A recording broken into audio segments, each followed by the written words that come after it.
Hola chicos, muy buenas tardes, espero que se encuentren muy bien. El día de hoy vamos a revisar una nueva unidad en esta materia de taller de orientación educativa y vocacional. Bien, vamos a comenzar. La unidad que vamos a revisar hoy es la unidad número 6, que corresponde a el programa de orientación educativa y vocacional del Sistema Mexicano Educativo. Anteriormente hemos estado viendo generalidades acerca de la orientación vocacional y la forma en la que se lleva a cabo de manera general, ¿no? Hemos visto su definición, por ejemplo, hemos visto cómo se puede trabajar en diferentes niveles educativos, qué implica, cuál es el rol del orientador, cuál es el rol del orientado, el rol de la escuela, de la familia, etcétera. Y ahora lo vamos a enfocar más de forma precisa al sistema educativo mexicano, es decir, a la manera en que de forma técnica y precisa se lleva a cabo en México de forma particular. Bien, vamos a comenzar con leer el objetivo de la unidad y se nos menciona ahí que comprenderá a fondo el programa de orientación educativa y vocacional del sistema educativo mexicano, incluyendo sus antecedentes, áreas, fundamentos, objetivos, actividades y recursos. Es decir, vamos a hacer una revisión general de este sistema del programa de orientación educativa y vocacional que se lleva a cabo en las diferentes escuelas y niveles educativos del país. Y primero que nada, revisar cuáles son los antecedentes de este sistema de orientación, ¿no? Dice, el Servicio de Orientación Educativa en México ha evolucionado como respuesta a la necesidad de reducir el abandono escolar y mejorar la calidad educativa en la educación media superior. Algo importante mencionar aquí es que nos vamos a centrar en este nivel, que es la educación media superior. Nos dice ahí que surge como parte de las estrategias establecidas en la reforma,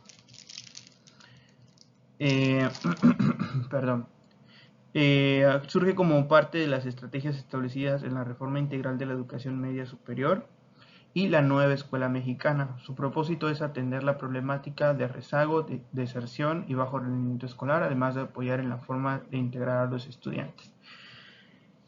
Usualmente en las escuelas, por ejemplo, de tipo particular, el sistema de orientación educativa tiene un enfoque más reactivo, es decir, cuando surge alguna necesidad de los estudiantes se atiende a través de este sistema de orientación, ¿no? Al contrario, o de forma muy diferente, mejor dicho, en el sistema educativo mexicano la forma en la que funciona es en una forma preventiva. Ahí nos mencionan que el propósito de este sistema es atender problemáticas de rezago, deserción y bajo rendimiento escolar. Obviamente se busca atender el rezago previo a que suceda y la deserción previo a que suceda. Lo que sí es de forma reactiva es el bajo rendimiento escolar, que pues se atiende cuando surge esta problemática. ¿Cuáles son las áreas en las que se centra el sistema de orientación educativa en el bachillerato? Primero en el área institucional, en donde facilita la adaptación y sentido de pertenencia de los estudiantes y su entorno educativo. En el área escolar, donde se mejoran los hábitos de estudio y el rendimiento académico mediante estrategias y técnicas de aprendizaje. El área vocacional nos menciona que apoya la construcción del proyecto de vida, brindando información sobre opciones educativas y laborales. Y por último, la socioemocional, donde favorece el desarrollo de habilidades para la vida, promoviendo la convivencia armónica y la resiliencia. Básicamente son 4 áreas en las que se centra. En la primera, el rol del estudiante dentro de la institución, es decir, a nivel institucional. En lo escolar se refiere al aprendizaje que obtiene el estudiante dentro del aula de clase. Lo vocacional pues se refiere a la elección de su profesión, por ejemplo, la elección de su futuro, ¿no? Ya sea una profesión o un oficio. Y en lo socioemocional en cuanto a su sentir y su relación hacia los demás, es decir, la convivencia armónica, cómo superar adversidades y demás cuestiones. Esas son las áreas que atiende este servicio de orientación. ¿Y en qué se basa? Dice, se basa en marcos normativos, políticas públicas nacionales que buscan garantizar la educación de calidad equitativa. Los fundamentos de este programa de orientación educativa es la normatividad educativa. Son líneas de política pública para la educación media superior, que tenga un enfoque integral, es decir, el de desarrollo de competencias cognitivas, emocionales y sociales. Y en la prevención y atención de riesgos, identificación de factores de riesgos psicosocial y acciones para mitigar sus efectos. ¿En qué se refiere esto? Así como, por ejemplo, las empresas tienen valores fundamentales o metas específicas, también la orientación educativa tiene este tipo de metas o este tipo de fundamentos, mejor dicho. Por ejemplo, aquí nos mencionan tres, que es la normatividad educativa. La normatividad educativa se refiere a todas las, valga la redundancia, leyes y normas que giran en torno a la educación media superior, es decir, al cumplimiento de programas, de leyes y programas que vayan en torno a la educación. Que tenga un enfoque integral se refiere a desarrollar competencias cognitivas, emocionales y sociales. Es decir, que la orientación educativa no solamente se centre en la elección de la profesión a futuro o en el rendimiento académico del estudiante, sino que se centre en su generalidad a diferentes factores, como lo cognitivo, emocional y social. Y que prevenga y atienda riesgos, lo que les decía, que tenga una función reactiva y preventiva. Es decir, mitigar los problemas que se pueden desarrollar a través de las interacciones sociales y cómo disminuir los efectos del riesgo psicosocial, es decir, por ejemplo, drogadicción, alcoholismo y demás cuestiones. ¿Cuáles son los objetivos de este programa de orientación educativa a nivel bachillerato? Nos dice que fomentar la integración de los estudiantes del bachillerato, promocionar estrategias de estudio y aprendizaje, guiar la toma de decisiones vocacionales y desarrollo de un proyecto de vida, detectar y prevenir factores de riesgo socioemocional que afecten el bienestar del alumnado. Es decir, todo eso es lo que se busca lograr con este programa de orientación educativa y vocacional. Y de ahí creo que algo muy interesante es esta parte de guiarlo en la toma de decisiones. Recordemos que siempre al ser un programa de educación educativa, de orientación, perdón, educativa, se centra en enseñar a tomar decisiones. Muy pocas veces se relaciona con decirle al alumno qué hacer, por ejemplo, sino que siempre se busca que ellos tomen decisiones de forma individual. Y bueno, vamos a continuar ahora con las actividades que realizan en los programas de orientación educativa. Básicamente se dividen en tres. Nos dice que están las actividades de forma individual, las grupales y las masivas. Y bueno, en cuanto a las individuales, son sesiones de asesoría personal para tratar problemáticas de forma específica. Las grupales, que son talleres sobre hábitos de estudio, inteligencia emocional y toma de decisiones. Y las actividades masivas, que son conferencias, ferias vocacionales y eventos de sensibilización sobre temas relevantes para los estudiantes. Es decir, que este programa de orientación no solamente cubre el uno a uno orientador orientado, es decir, orientador y el sujeto que recibe el programa, sino que funciona de diferentes categorías.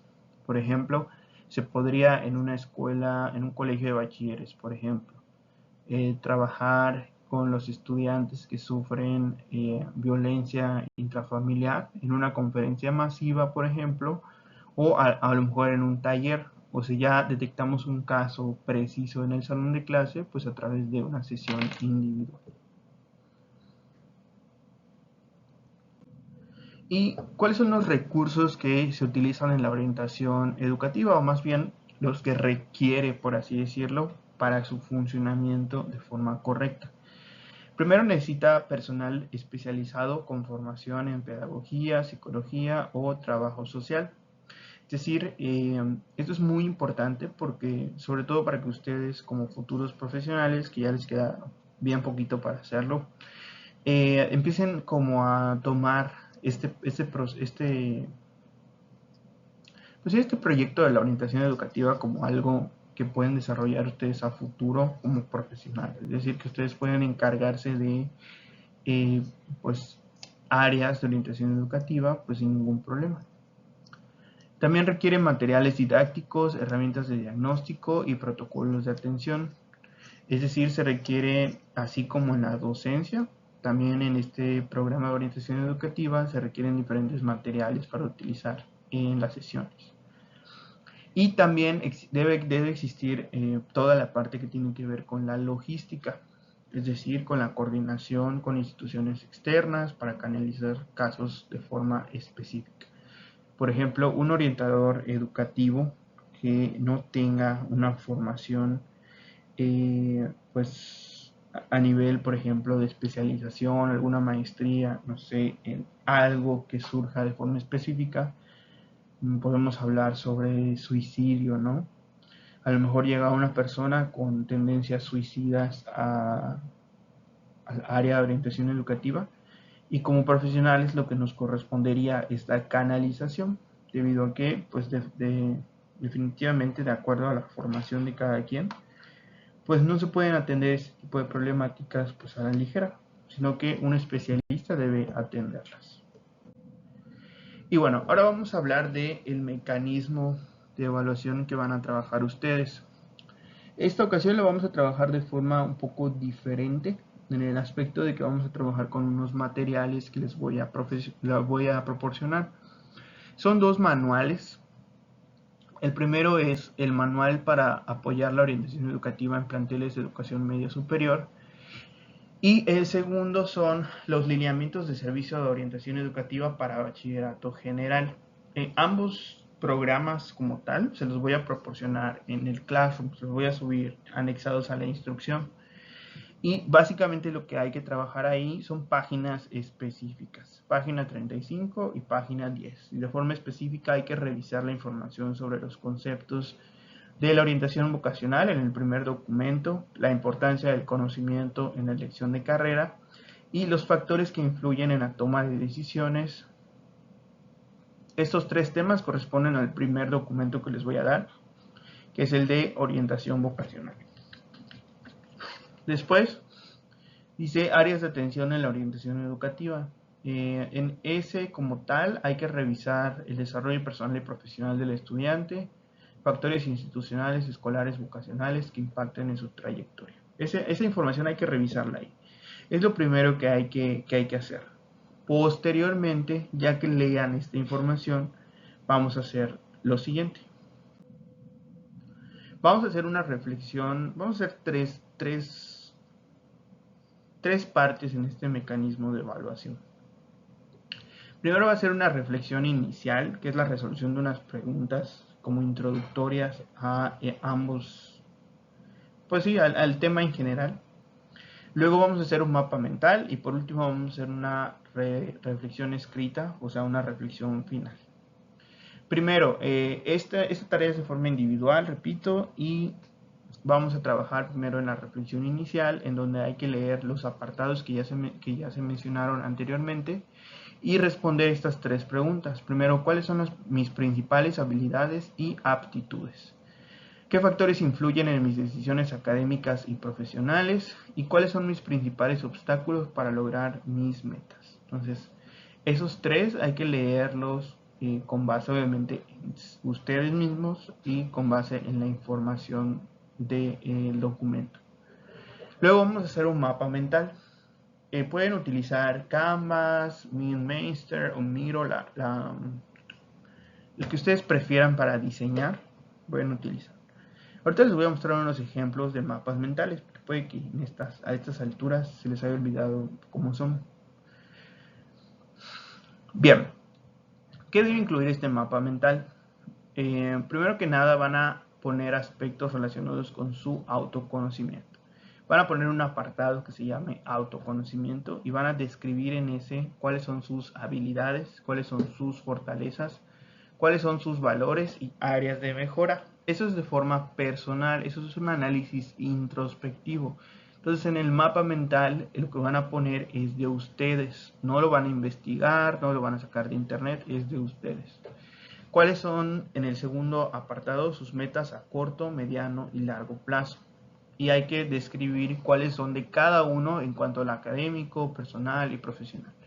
Recuerden que los mapas mentales no es necesario que desarrollen demasiada información y esta información que pongan puede ir acompañada de imágenes, dibujos, etc. Vamos a poner como tercer lugar cuáles son sus recursos y apoyos, es decir, sus recursos y apoyos relacionados con lo familiar, académico, económico y social. Hay que describir cada uno. ¿A qué me refiero con esto? Por ejemplo, bueno, yo de lo particular, Ariel, cuento con mi mamá, mi papá y mis amigos como apoyo familiar. ¿Cuáles son mis recursos académicos? Bueno, pues que cuento con una licenciatura, estoy por cursar una maestría, por ejemplo. En lo económico, ok, pues tengo, no sé, un trabajo de docente en la Universidad de UPP. Y en lo social, por ejemplo, que, bueno, soy bueno socializando, me gusta hablar en público, no tengo pena, y así, ¿no? Como todas esas habilidades en esos tres aspectos, cuatro aspectos. Y por último, en el cuarto punto vamos a describir nuestros obstáculos y estrategias de superación. Por ejemplo, un obstáculo es que vivo muy lejos y suelo llegar tarde a mi trabajo y a la escuela. Ok, ¿cómo lo puedo superar? Pues despertándome más temprano. No sé, estoy imaginando, ¿no? Bien, esos cuatro aspectos que acabo de mencionar es lo que debe tener su mapa mental. Ahorita les voy a mostrar un ejemplo para que sepan más o menos cómo realizarlo. Y ya que acaben de realizar su mapa mental, como último punto, vamos a añadir una reflexión escrita. Son tres preguntas que hay que llenar. Primero, ¿cómo influyó la lectura en mi visión sobre mi futuro? ¿Qué descubrí sobre mi proceso de toma de decisiones? Es decir, al realizar el mapa mental. ¿Y qué ajustes puedo hacer a mis planes? O sea, en el futuro, ¿no? O sea, ok, si ya descubrí que una de mis debilidades o uno de mis obstáculos es que no soy bueno reteniendo información, pues a lo mejor podría cambiar en el futuro la forma en la que estudio. A lo mejor siendo más visual, por ejemplo, o escuchando grabaciones de mi voz leyendo la información. ¿Cómo puedo modificar esas cosas para mejorar en el futuro? ¿Y cómo se va a entregar este trabajo? Se entrega en un PDF que contenga pues, la portada, las preguntas respondidas correspondientes a la reflexión inicial, su mapa mental. Hay que anexar ahí la imagen del documento. No me anexen links, por favor, que me lleguen al Canvas. Descarguen la imagen del mapa mental en JPG o en un formato de imagen y lo pegan en el Word antes de convertirlo a PDF. Y por último, hay que anexar las preguntas respondidas en la reflexión. Y se entrega a través del Classroom y la fecha de entrega es el 18 de marzo antes de las 11:59, es decir, el próximo martes. Y bueno, con respecto a los ejemplos, ahí tenemos varios ejemplos de mapas mentales. Probablemente el suyo, al tener bastante información, quede como el de abajo, el que tiene varias ramificaciones. Si se dan cuenta, hay diferentes temas que salen de un mismo centro y se van ramificando y se pueden incluir dibujos para simplificar las frases que están ahí, por ejemplo, o inclusive hay algunas ramas en donde solamente hay dibujos y no se presenta información. Van a hacerlo como ustedes decidan, cualquiera de las estructuras. Por ejemplo, allá el primero de la esquina izquierda superior tiene mucha información, pueden decidir hacerlo de esa manera. A lo mejor cambiarle la estructura por algo un poco más sinóptico, por ejemplo, o hacerlo de forma tradicional añadiendo muchos dibujos que ayuden a ilustrar pues los diferentes temas. Y bueno, repito, esto lo voy a subir al Classroom, tanto los documentos como la instrucción completa, para que puedan realizar la actividad. Bien chicos, pues eso sería todo por mi parte. Cualquier duda me pueden escribir a través del Classroom. Que tengan excelente tarde.